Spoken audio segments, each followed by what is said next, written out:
राष्ट्रवादी काँग्रेस पक्षाच्या नाशिक जिल्हा अध्यक्षपदी दिलीप अण्णा खैरे यांची निवड झाल्याबद्दल हार्दिक अभिनंदन. शुभेच्छुक राष्ट्रवादी काँग्रेस पार्टी नाशिक, राष्ट्रवादी युवक काँग्रेस नाशिक, अखिल भारतीय महात्मा फुले समता परिषद नाशिक.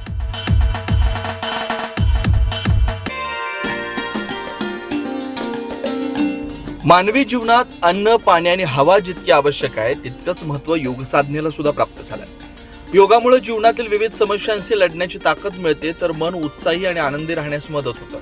याच योग साधनेला जागतिक दर्जा प्राप्त झाला असून दरवर्षी 21 जून रोजी संपूर्ण जगभर आंतरराष्ट्रीय योग दिन साजरा केला जातो. भारताची हजारो वर्षाची योग परंपरा आज तब्बल 172 देशांपर्यंत पोहोचली. या पार्श्वभूमीवर आंतरराष्ट्रीय योग दिनानिमित्त नाशिक योग विद्या केंद्राच्या वतीनं अनंत कान्हेरे मैदान इथं उत्साहपूर्ण कार्यक्रमाचं आयोजन करण्यात आलं होतं.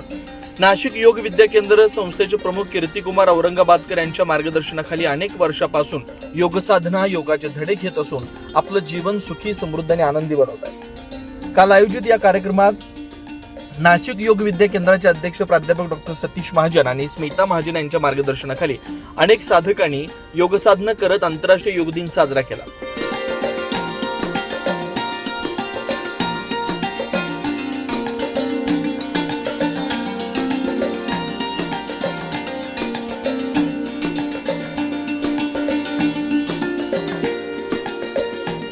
यावेळी नाशिक जिल्हा शल्य चिकित्सक सतीश शिंपी यांच्या शुभ हस्ते पतंजली ऋषी यांच्या प्रतिमेस पुष्पहार अर्पण करून दीपप्रज्वलन करण्यात आलं. संस्थेच्या वतीनं उपस्थित मान्यवरांचा गुलाब पुष्प देऊन सन्मान करण्यात आला. नाशिक योग विद्या केंद्राच्या शिक्षकांनी उपस्थित साधकांना विविध योग प्रात्यक्षिक सादर करून योगाचं महत्त्व पटवून दिलं.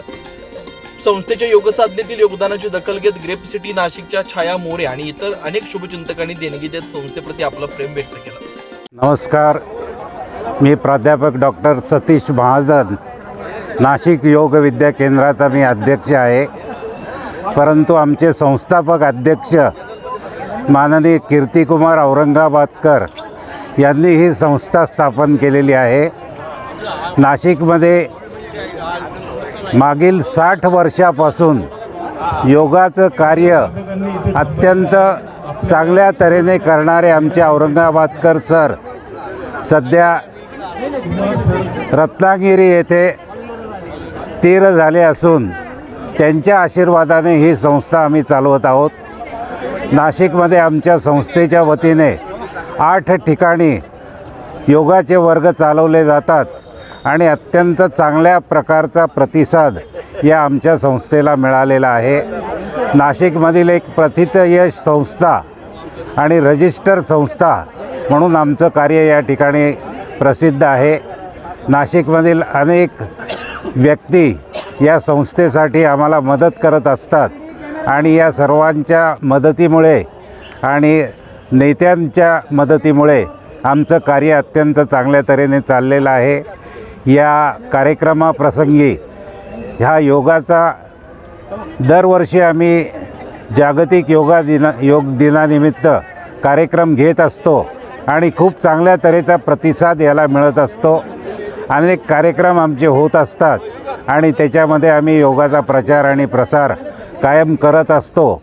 आपल्या सर्वांना विनंती आहे की अनेक शेकडो हजारो सालापासून ही जी योगाची परंपरा चालू आहे, उपनिषद, त्यानंतर त्यापूर्वीपासून योगाचं महत्त्व सांगितलं जात आहे. पतंजली ऋषींनी या योगासाठी खूप कष्ट घेऊन या योगाची साधना कशी करावी आणि त्याचे फायदे काय आहेत हे आपल्याला सांगितलेलं आहे. आणि जर आपण नियमित योगा केला तर आपल्याला निश्चित याचा फायदा होतो.